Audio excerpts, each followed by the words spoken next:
Alright, so today we're going to talk about this video that is people are talking a lot, and I'm going to analyze that for you through a lens of Carl Gustav Jung, analytical psychology, which will explain a lot of it. And I'm the right person to do it because I'm very neutral on a lot of this matter, and I want you to keep your mind open to understand. So let's first watch the video. Hey, hey, who do you want, Dada or Pop? Mama. No, Mama. Do you want Dada or Pop?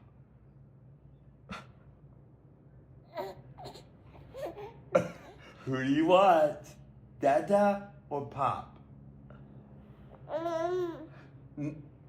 No. Do you want Dada? You want Pop? No way, Jose. I think. Oh. There is no Mama. I'm so sorry. You have Dada and Pop. you have Pop. Two choices. No Mama.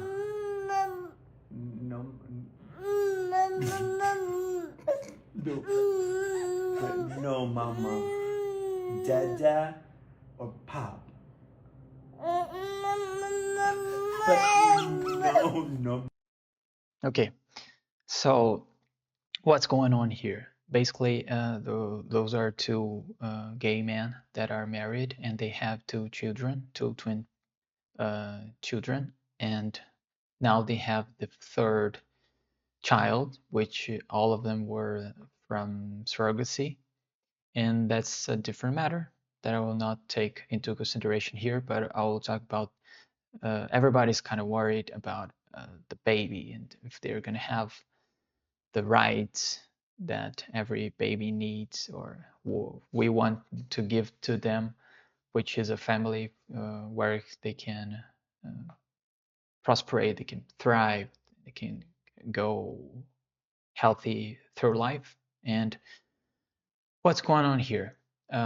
We can be manipulated by our emotions. So the child didn't have any contact with its mother, right? So what I have here is normally you have some kind of words that are more easily to speak, and that's why it's connected with the mother, which is much more important in the beginning of a child's infancy in life.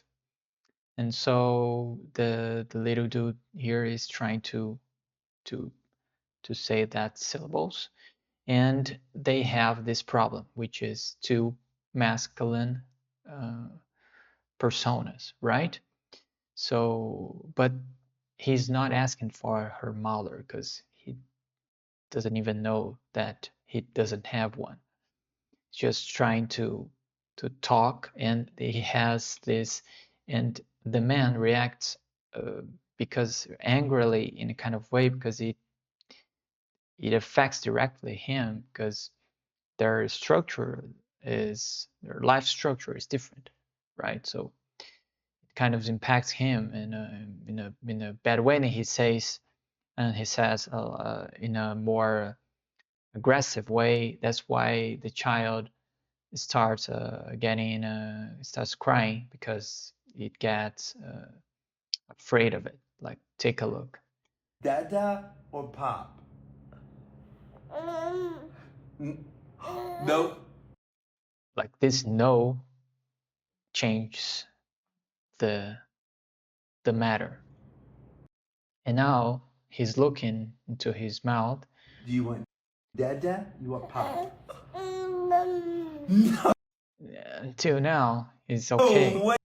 And all this, no way.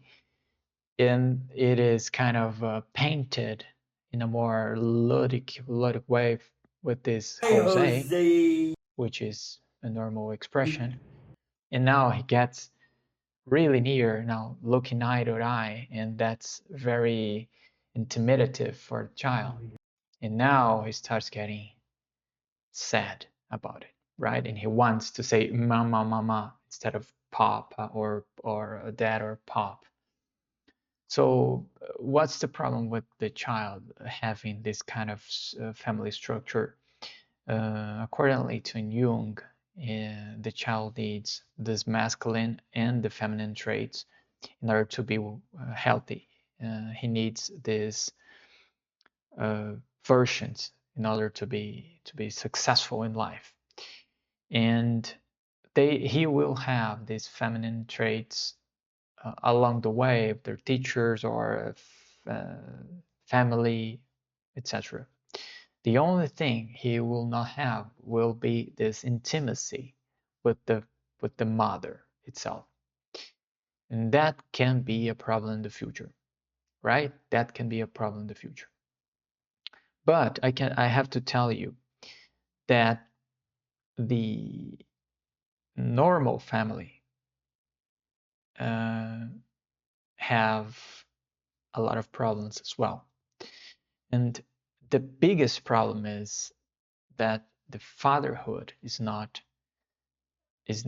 present at all on families, and that incurs in a lot of problems for the child. Because what happens?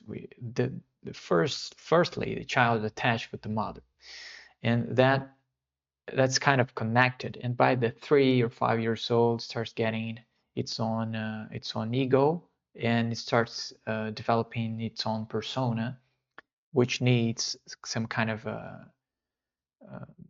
some kind of examples in order for the child to project, right? And then you have to take it out from the mother and start having a on that term. If it's a male, needs this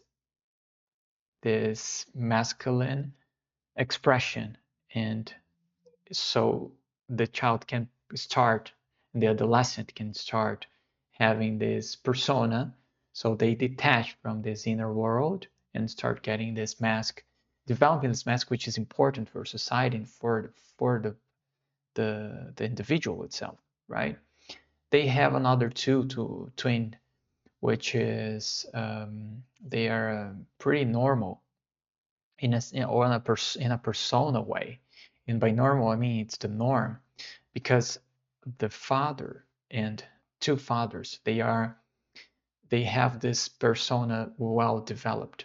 So if you take a look at this, that's your mind, right? And Carl Jung, he categorized that in a way that it could be easier for us to understand. So we're talking about the mask here, right? It's called persona. And ego is the center of your conscious. And you have your inside, which is the shadow, which is the center of your unconscious.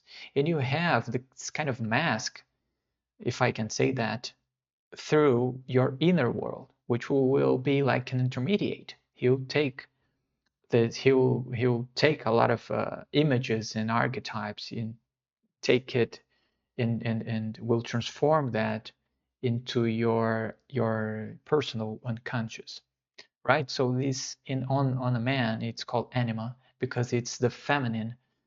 It's the feminine part of a man. So a man has a masculine uh, trait, it's their primary function, and the men have this auxiliary function, which is anima, which helps a lot men, and mostly on the second part of life. But in the first part of life, you need to kind of abandon this kind of inner interaction and start growing your persona.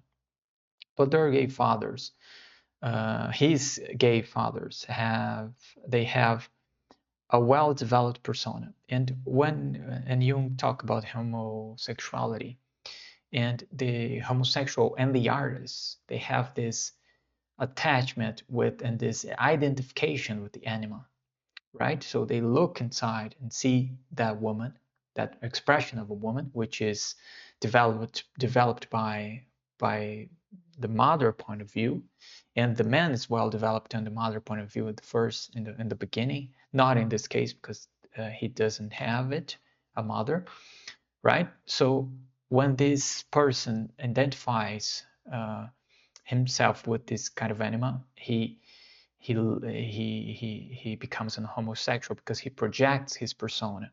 And for a natural sexual, he identifies himself with ego and internalize it, build this persona and project the anima, which will be projected into a woman, which will be like similar to his mother and to this feminine reference that the man can have, right? So that's the deal. As if you, I took a look on, I take a look uh,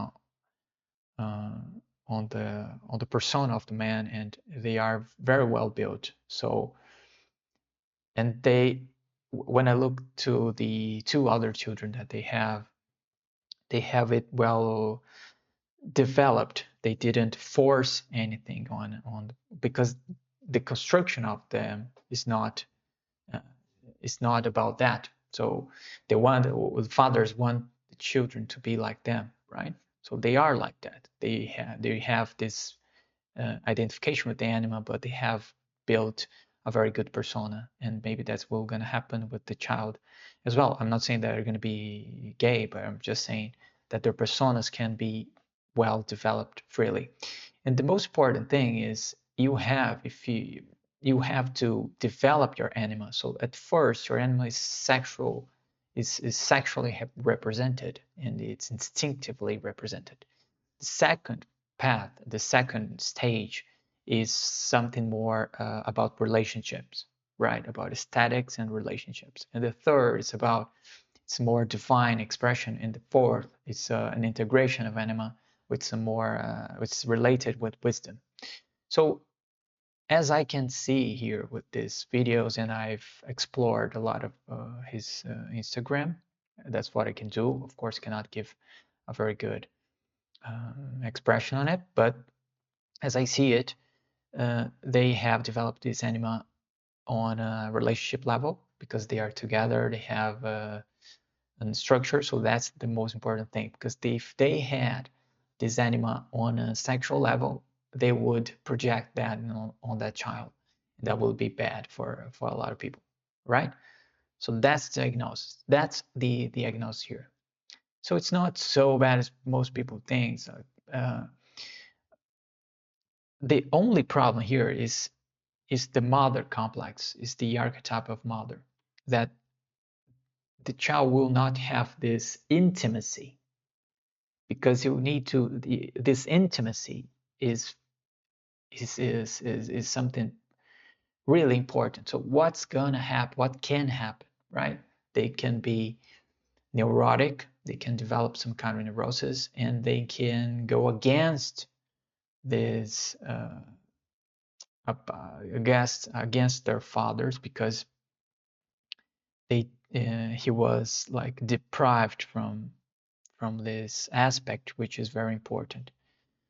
But we're talking in an ideal way, and I must say that on I must cite the Bible on Matthew 7 when we talk about the splinter that we are in our brother's eyes, and but we don't notice the log in our own eye, and that's very important here because the most majority of people are heterosexual and they are straight, and a lot of families don't have a father present. They are totally absent or they are not emotionally available, and that creates a neurosis as well on a lot of children. That creates a lot of a resentment. That is what I believe this kid can have as well. It's kind of a resentment that they were deprived from this kind of life. They were denied, right? They were denied from its mother, which he has, like the biological mother, right?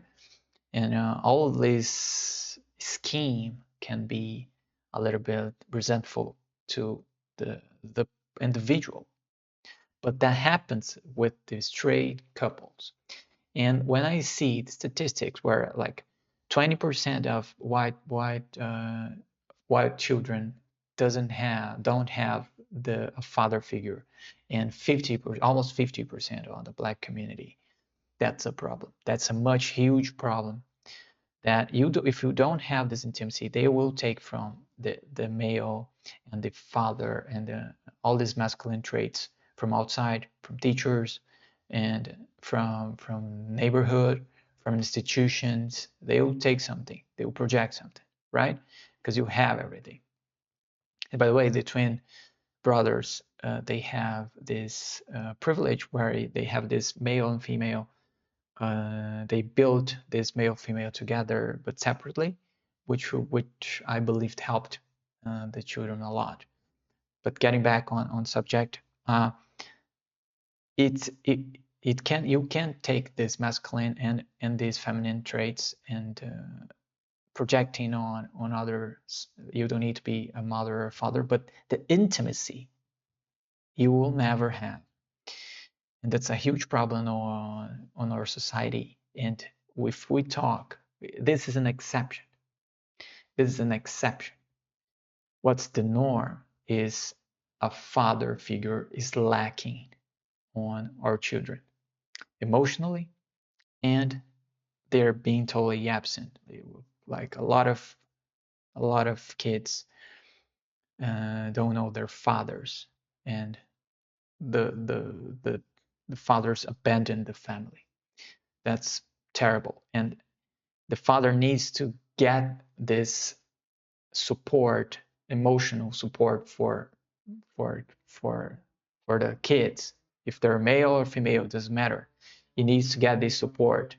And of course, you have to apply the order and all this stuff. And if you are like a single dad or a single mother, you can kind of give it to the child, like this chaos and order, this nurturing, this emotional nurturing, and at the same time this order. It can't happen with a single mom or a single dad or two dads or two mothers. But intimacy that they have is different, because when you see here, you have if you are a biological male, you have the male is your pattern, it's your main structure, and you have this like here, and you have your male structure, it's here, and your auxiliary is feminine, and it's almost like that, like 99%. And if you're a female, even if you're gay or trans, doesn't matter, it will happen that you have this feminine trait will be your main, and your auxiliary will be masculine, which you would talk about animus. So it's not the same as a woman, as a biological woman that's well developed. It's different, and everybody knows it, right? It's different. So it will be deprived from this intimacy, and it will create some kind of resentfulness, which is kind of normal. But it's not the end of the world, as people are like talking, and people are being